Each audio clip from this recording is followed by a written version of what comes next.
Ipatawag sa Mandawi City Council ang operator sa landfill sa Barangay Binaliw nga ilausab nakakontrata para maoy tambakan sa basura sa syudad. Ano ang report ni Nico Sereno?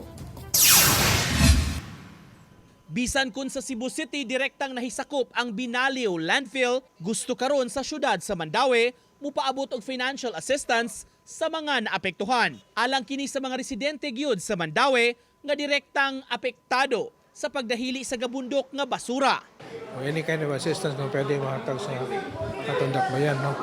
Kay man sa in a way they were like also working for the city.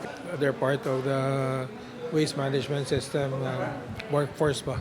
Pipila ka tuig nang nakakontrata sa Mandawi ang Binaliw landfill para maoy hatdan sa mga biodegradable wastes sa dakbayan.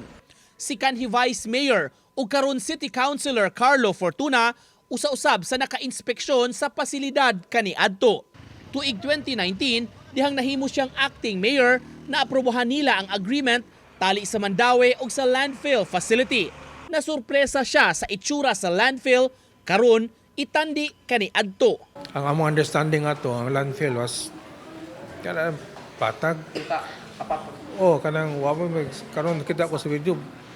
Bukid naman dahil so ang volume sa waste. Oh, wa ko mag-expect na di siya mura sa Smoky Mountain na ito.